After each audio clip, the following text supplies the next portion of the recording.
Hello everyone, welcome to Physicam Academy. Subscribe to our YouTube channel to support this revolution. This is your educator Mona Lisa and this is the timetable of physics course completion and chemistry course completion. हम 3 महीने में complete chemistry syllabus को cover करेंगे and exam को crack करेंगे। अगर आप इसमें से किसी भी एग्जाम की तैयारी कर रहे हैं, this lecture will be helpful for you. Okay, हम इलेक्ट्रोकेमिस्ट्री के इलेक्ट्रोकेमिकल सेल और गैल्वेनिक सेल पढ़ रहे थे एंड वो हमारा खत्म हो चुका था। आज हम देखेंगे इलेक्ट्रोलाइटिक सेल के बारे में और इलेक्ट्रोलाइसिस के बारे में। Okay, so in electrolytic cell electrolysis happens, so electrolysis। Okay, मैंने आपको बताया था कि फर्स्ट क्लास में ही बताया था electrolysis is a non spontaneous process. क्या है ये? नॉन स्पॉन्टानियस प्रोसेस है। ओके, इसमें क्या होता है? इसमें electrical energy is converted to chemical energy. इसमें इलेक्ट्रिकल एनर्जी केमिकल एनर्जी पे कन्वर्ट होता है। Okay, chemical energy. If this is a electrode and this is another electrode, so let's take an example of molten NaCl. So this is molten NaCl and these electrode are connected by a battery. So this is anode. Anode पे क्या होता है? Oxidation. And this is cathode. Cathode पे क्या होता है? Reduction. Okay, and this is battery.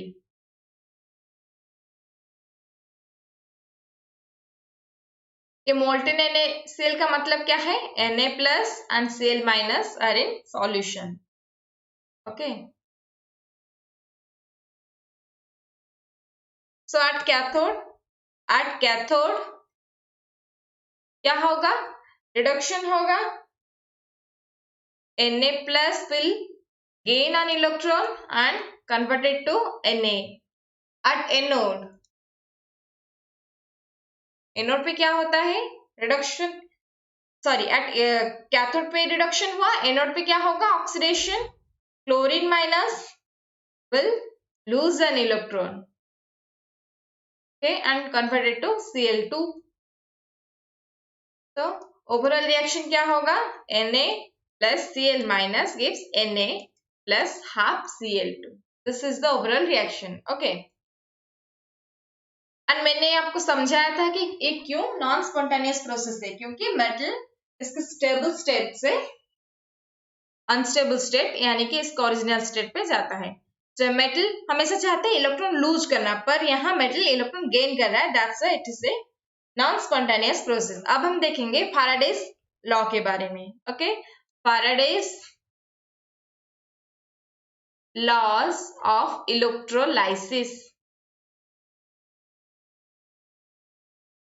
Okay, Faraday's laws of electrolysis. Faraday's का first law पहले देखेंगे। Faraday's first law of electrolysis. Okay, हम फर्स्ट लॉ पहले देखते हैं। फर्स्ट लॉ क्या कहता है?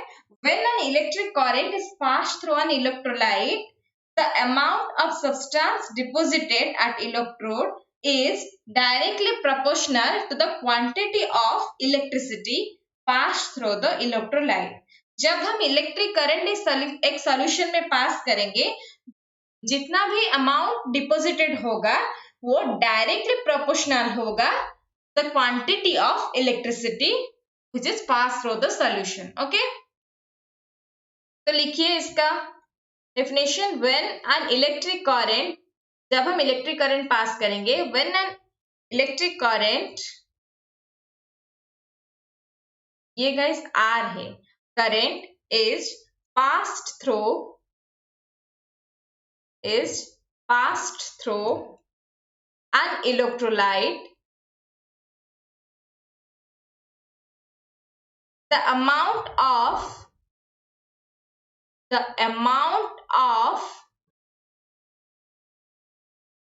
substance deposited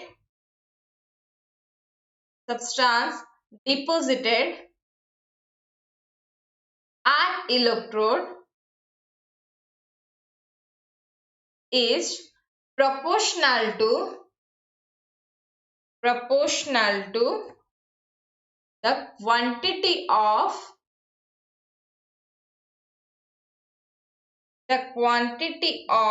electricity passed through the electrolyte.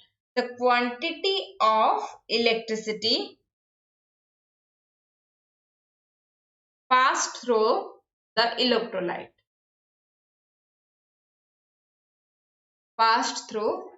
electrolyte. Okay.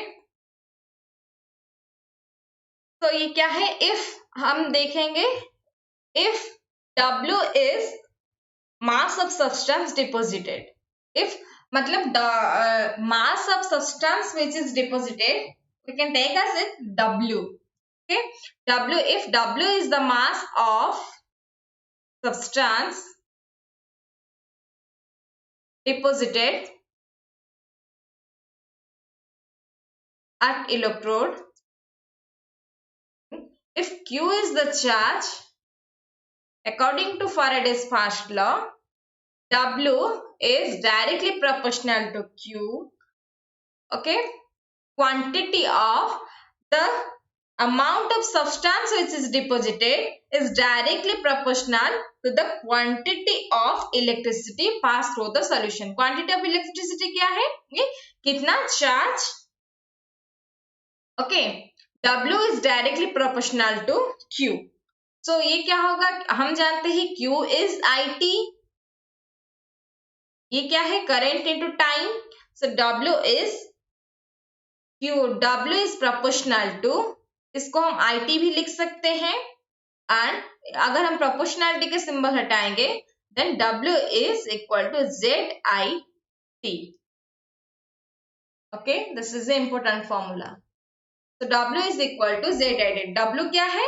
W is mass of substance deposited and Q is quantity of electricity passed. Okay. So ये Z क्या है? मैं कलर चेंज कर देती हूँ. Z क्या है? Z क्या है? Z is electrochemical equivalence.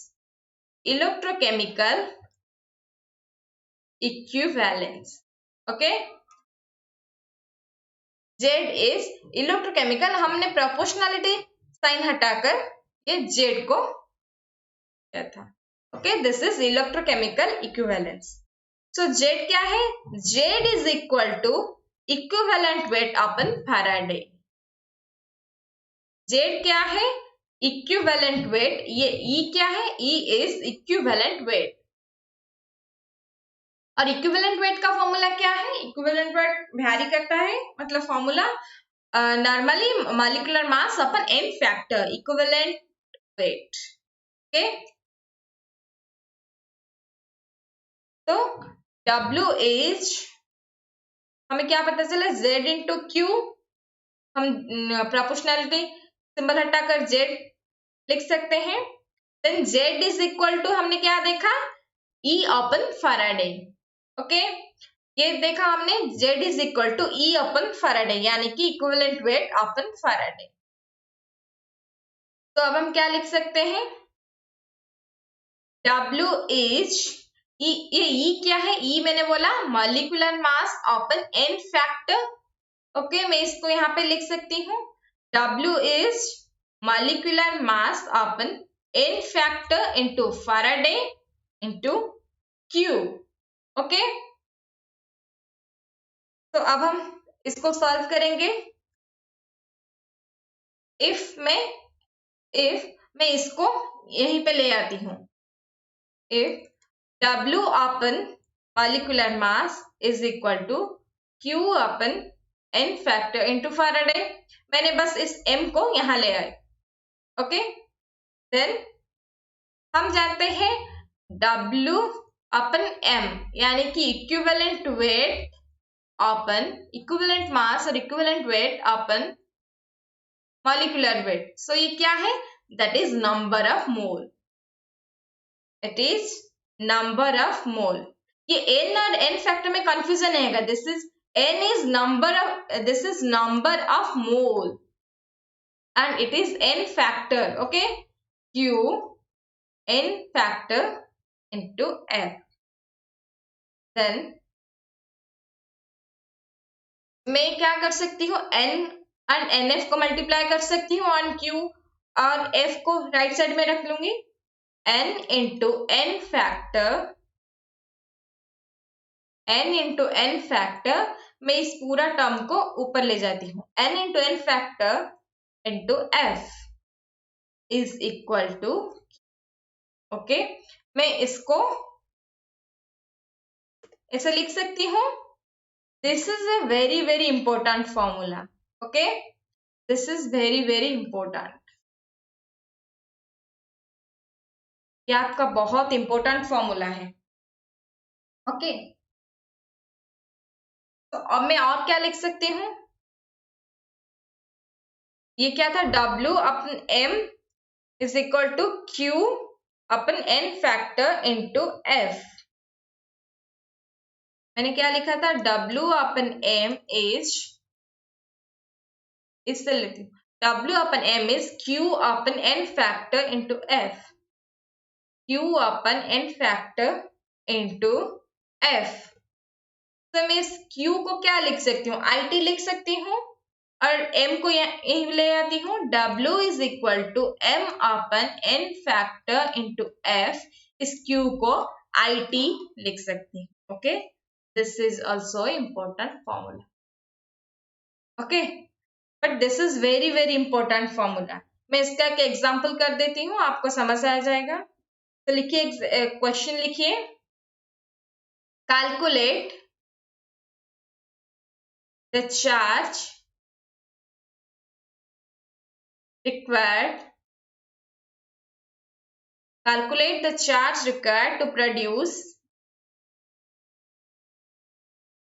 I2 from 2 moles of Ki. Okay, this is the question. Calculate the charge required to produce I2 from 2 moles of Ki. Okay, अब हम इसका solution करेंगे, आप try कीजिए पहले। तो ये क्या है, 2I, calculate the charge required to produce I2 from 2 moles of Ki, यानी कि 2 moles of Ki gives I2, मैं ऐसा लिख सकती हूँ, ओके?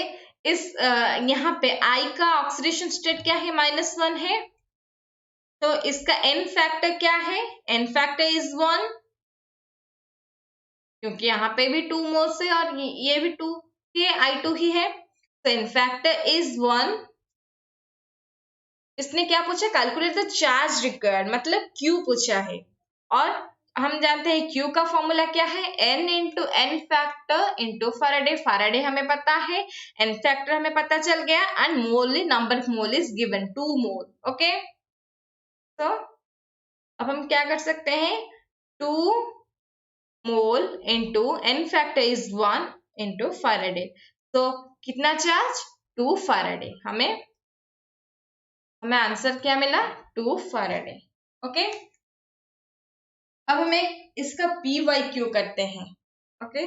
एक इंपॉर्टेंट क्वेश्चन करते हैं, आपको समझ में आ चुका होगा मुझे लगता है कि कैसे क्वेश्चन, इस फॉर्मूला को लेके कैसे, इस फॉर्मूला के यूज करके कैसे क्वेश्चन सॉल्व करते हैं, okay? Then do a PYQ, okay? The electrosynthesis of manganese O2, MnO2 is manganese oxide is the electrosynthesis of manganese dioxide is carried out from a solution of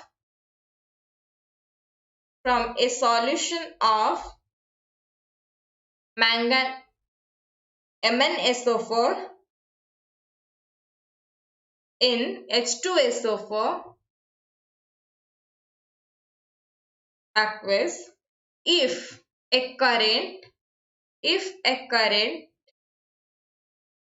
of 25.5 ampere is used with a current efficiency of 85%. How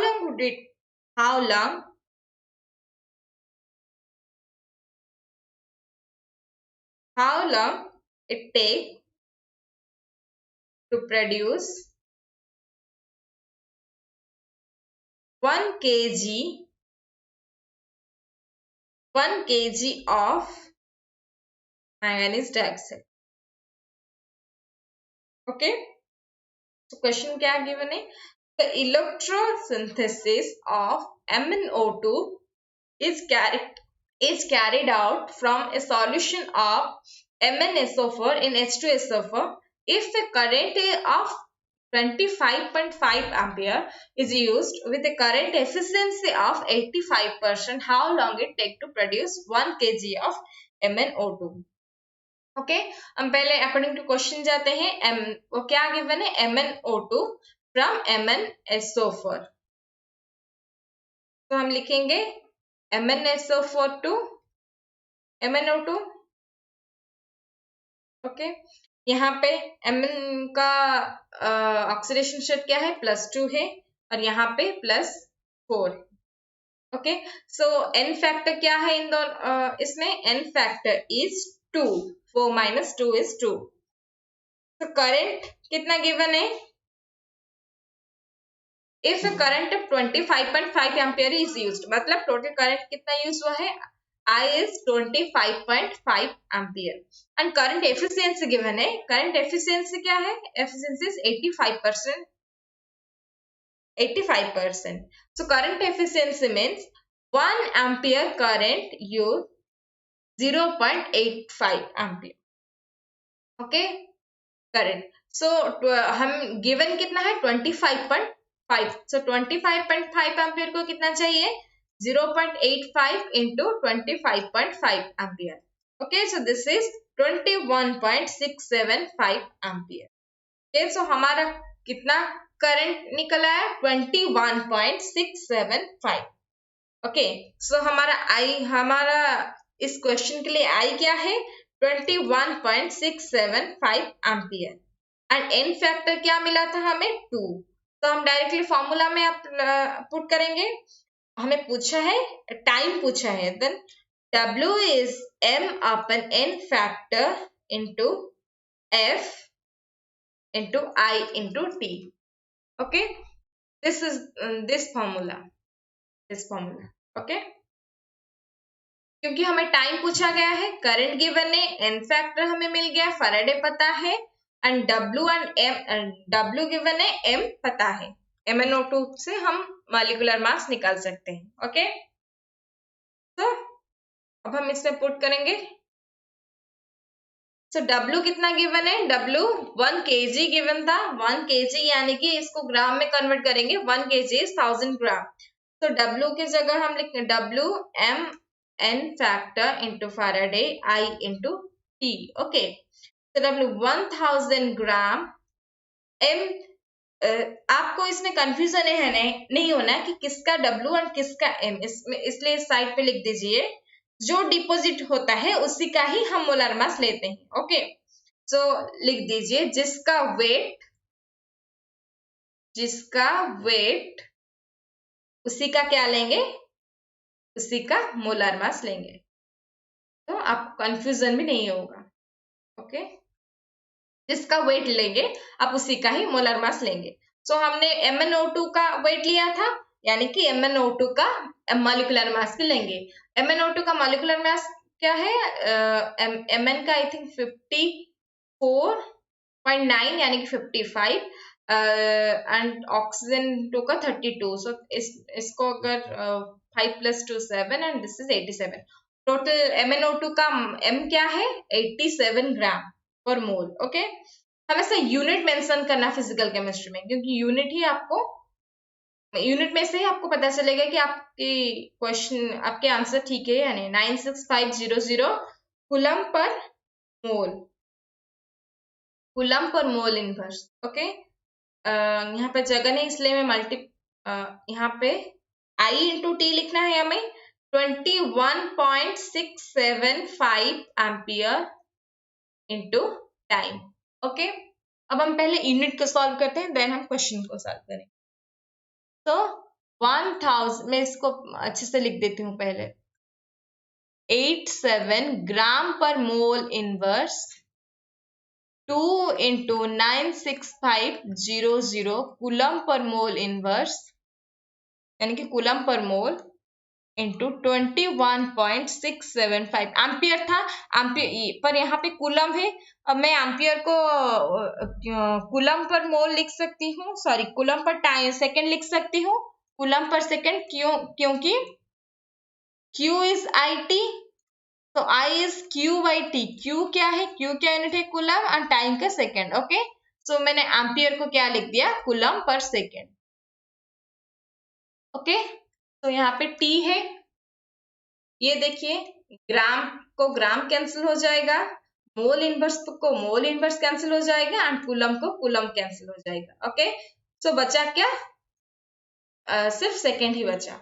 तो 1000, मैं इसको यहीं ले आती हूँ, 96500 अपन 87 into 21.675 second को भी यहाँ ले आती हूँ, is equal to T. So T का यूनिट हमें किस में मिला, सेकेंड में। तो ये हमारा करेक्ट है। ओके, अब अगर इसको पूरा सॉल्व करेंगे तो ये क्या आएगा, T is 1.025 into 10 to the power 5 second आएगा। Okay, this is the answer. Okay, तो हमने एक क्वेश्चन भी कर लिया, आपको मैंने दो फॉर्मूला को यूज करके आपको एग्जाम्पल भी करवा दिया। आई थिंक आपको सब कुछ समझ आ गया होगा।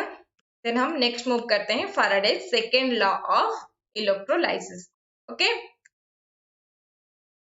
सेकेंड क्या है, Faraday's second law of electrolysis, second law of electrolysis.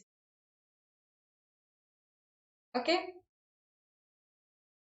Second law क्या कहता है, when same quantity of charge is passed through different electrolytes, then the masses of substance deposited at the respected electrode will be in the ratio of their equivalent masses। मतलब जब same quantity charge हम पास करेंगे, different electrolytes होगा and हम same quantity charge पास करेंगे, the masses of substance which is deposited, जो भी deposit होगा वो क्या होगा, that will be in the ratio of the equivalent masses, वो सब अपनी अपनी इक्विवेलेंट मासेस की रेशियो में होंगे। सो इसका मतलब अगर हम ये देखिए, ये अगर W1 डिपॉजिट हुआ और यहाँ पे W2 डिपॉजिट हुआ। ओके, मेरी ड्राइंग बहुत खराब है, इसको मिटा दो, मैं इसको नेक्स्ट पेज में अच्छे से बनाती हूँ। ये क्या है, फिर भी ये गंदा हुआ।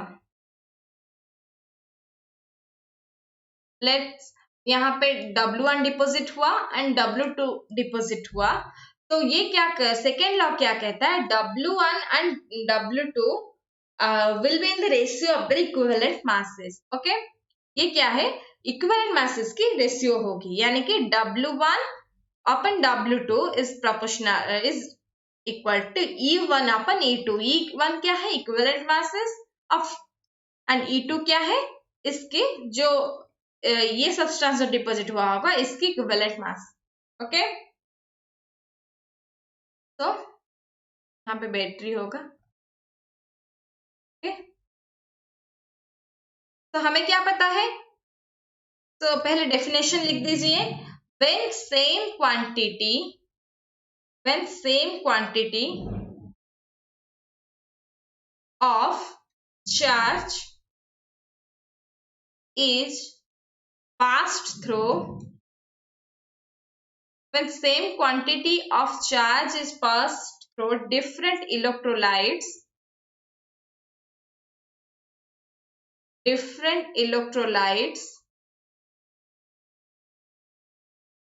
then the masses of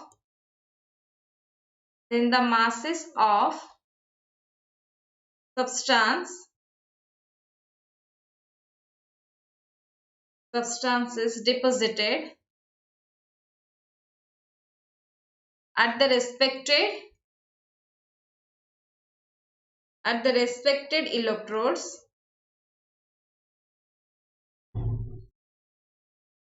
will be in the ratio of their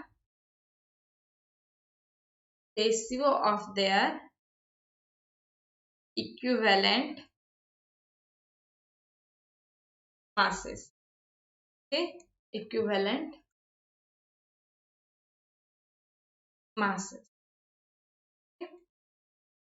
When same quantity of charge is passed through the different electrolytes, जब हम same quantity charge pass करेंगे different electrolyte में, the masses of substance deposited, जो भी mass deposit होगा at the respected electrode will be in the ratio of the equivalent masses. जो भी deposit होगा वो क्या होगा, अपनी इक्विवेलेंट मासेस के रेशियो में होगा.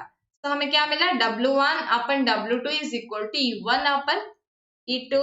हमें W क्या पता है, W is ZIT. So IT तो सेम है, यानी कि Z इंटू Q, क्योंकि हमने same quantity of charge pass किया है.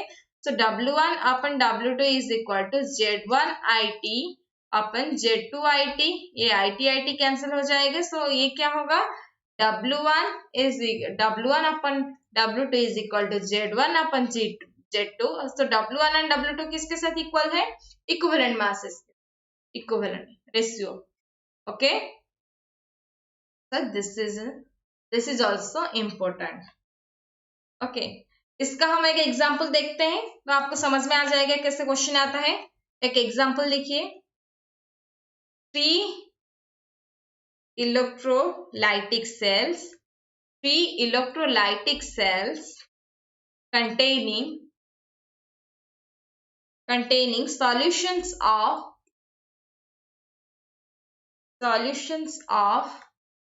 ZnSO4, AgNO3 and copper sulfate respectively are connected in series. A steady current of 2 ampere was passed through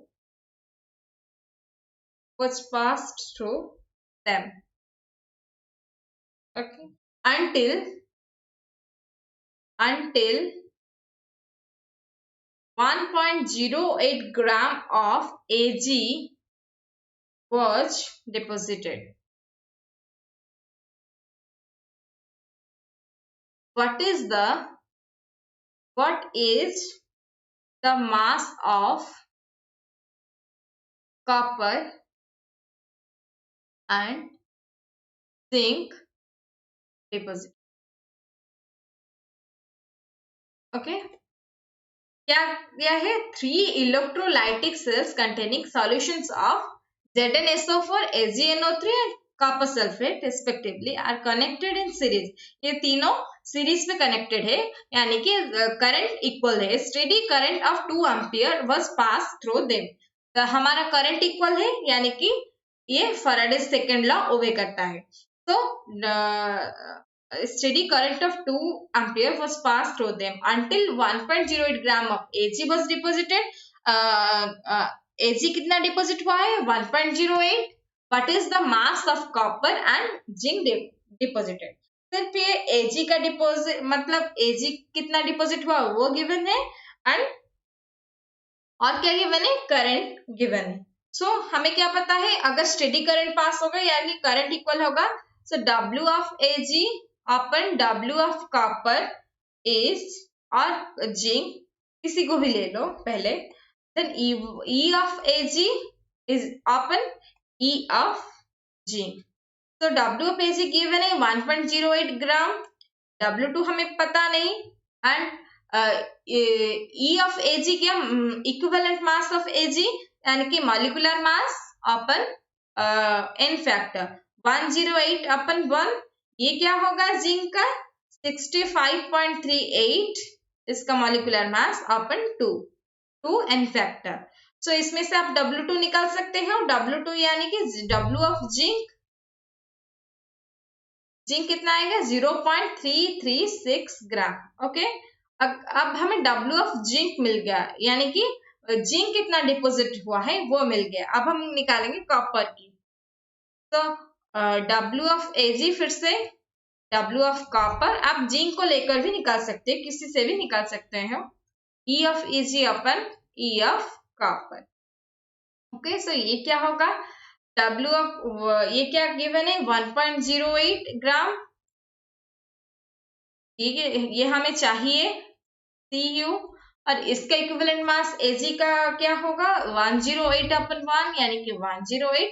copper का molecular mass क्या है 63.5, और इसका कॉपर सल्फेट था, तो Cu2 प्लस यानी कि n फैक्टर क्या है 2.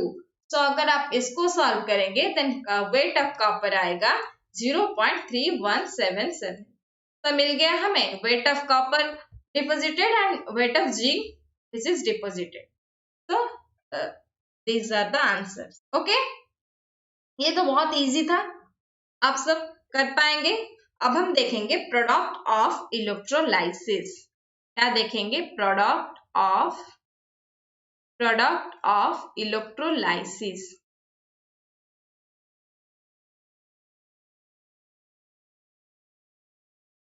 If in case two or more types of cation and anions are present in solution during electrolysis, certain ions are discharged or liberated at the electron in preference to their order. If chlorine होगा, OH minus होगा, Na plus होगा and H plus होगा, एक solution में ये सब होगा.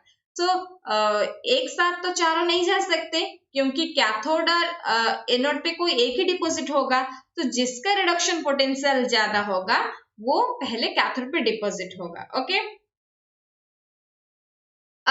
इसको हम लैंग्वेज में लिख देते हैं पहले, फिर समझेंगे.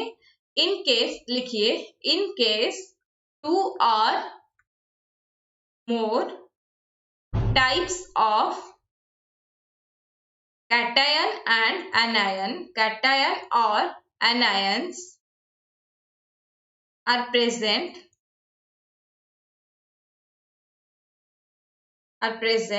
in solution during electrolysis.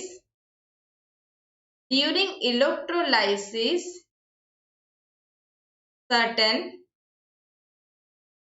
ions are discharged. तो डिस्चार्ज भी बोलते हैं, लिबरेटेड भी बोलते हैं, और डिपॉजिटेड भी बोलते हैं.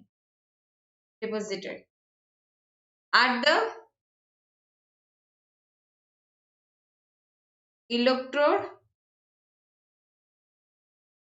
at the electrode in preference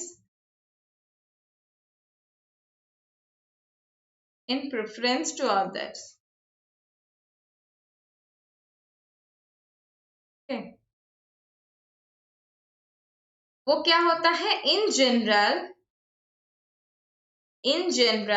in such competitions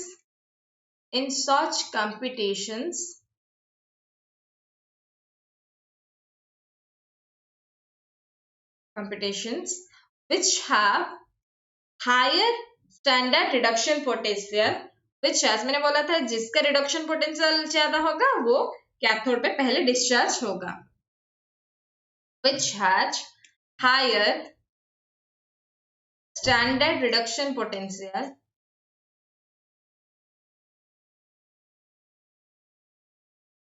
higher standard reduction potential SRP is discharged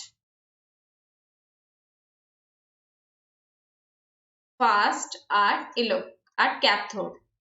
जिसका SRP यानी कि स्टैंडर्ड रिडक्शन पोटेंशियल हाई होगा वो पहले कैथोड पे डिपॉजिट होगा. ओके, सो इफ देखते हैं Na plus and H plus, इस अगर ये दोनों कंपटीशन में होगा तो कौन आएगा? H प्लस डिपॉजिट होगा.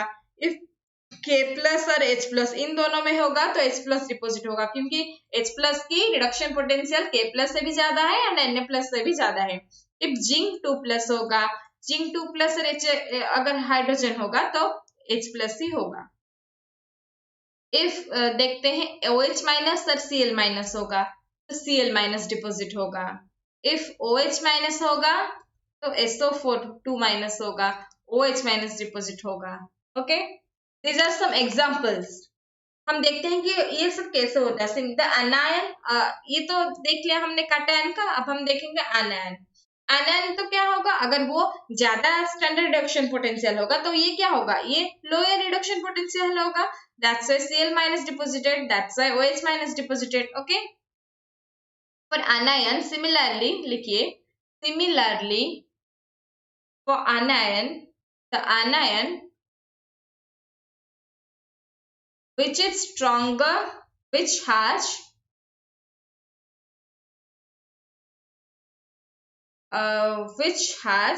lower value of reduction potential, lower value of reduction potential,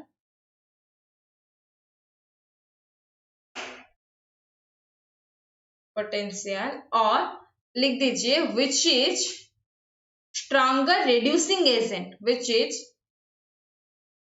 stronger reducing agent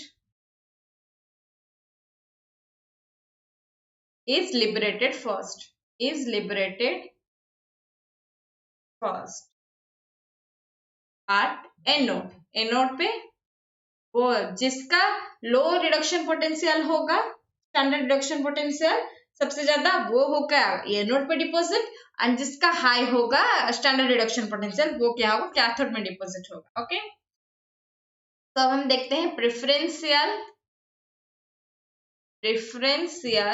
order of deposition.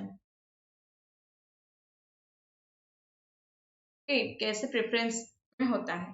पहले क्या है? K plus, Ca2 plus, Na plus, Mg2 plus, Al3 plus, Zn2 plus, Fe2 plus, H plus, copper 2 plus, Ag plus, Au3 plus.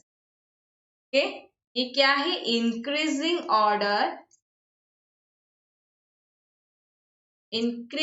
Order of deposition. ये ऐसे increase होता है deposition. Okay, अगर ये देखिए, अगर K plus and Ca2 plus एक साथ प्रेजेंट होगा तो क्या कौन डिपोजिट होगा? Ca2 plus. If Ca2 plus and Mg2 plus is present, then Mg2 plus will be deposited. Okay, if Mg2 plus and Fe2 plus is present, then Fe2 plus will be deposited. Okay, तो ऐसे अनायन में देखते हैं sulphur 2 minus, nitrate 2 minus, OH minus, chlorine, bromine, iodine.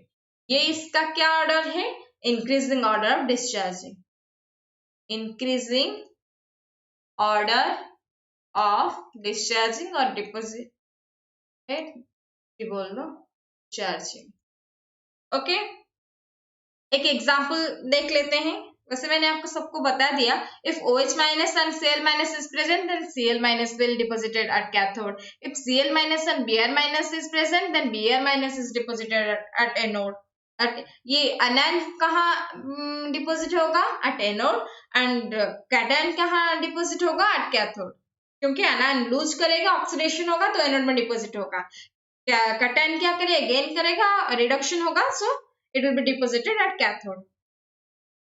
एक question लिखिए. aqueous aqueous solution of NaCl, सिर्फ ये given है। कौन कौन डिपोजिट होगा इफ, तो सॉल्यूशन में क्या क्या है आपके सॉल्यूशन, Na प्लस है, Cl माइनस है, H प्लस है एंड OH माइनस है।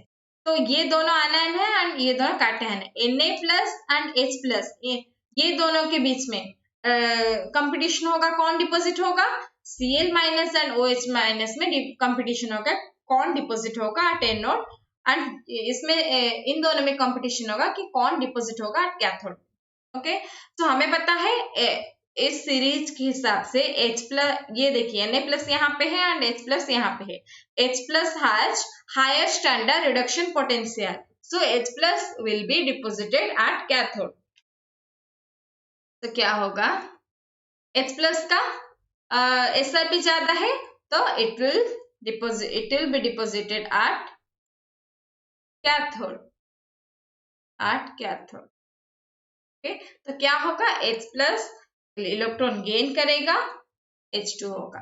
तो इन दोनों में देखिए chlorine minus and OH minus पे किसका रिडक्शन पोटेंशियल सबसे कम है, क्लोरीन एंड OH। तो क्लोरीन माइनस, ये इंक्रीजिंग ऑर्डर ऑफ डिपोजिशन मैंने लिख दिया है।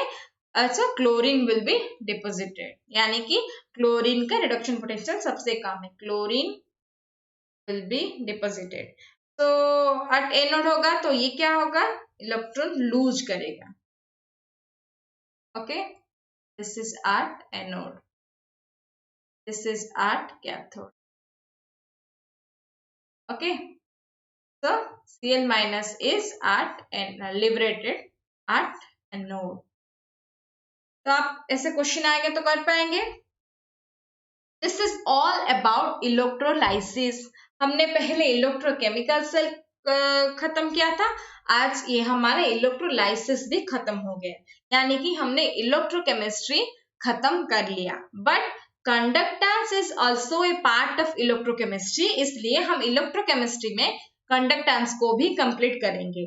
और नेक्स्ट क्लास से हम एक नया चैप्टर पढ़ेंगे, चैप्टर तो नहीं, ये इसी का ही पार्ट है, कंडक्टेंस पढ़ेंगे। बट इलेक्ट्रोकेमिस्ट्री इतना ही था। कंडक्टेंस आपको सिलेबस में शायद ओमिक्स टॉपिक में गिवन होगा, बट हम इसमें कंडक्टेंस हम इसी में ही खत्म करेंगे। ओके, सो हम नेक्स्ट क्लास में कंडक्टेंस पढ़ेंगे। आपको अगर इसमें से कुछ भी डाउट है तो हमें मुझे कमेंट सेक्शन में बता सकते हैं। ओके, और टेलीग्राम ग्रुप में भी पूछ सकते हैं। Okay, bye. सो आज हम यहाँ पे रखते हैं। अच्छे से पढ़ते रहिए, सब कुछ ठीक ही होगा। ओके।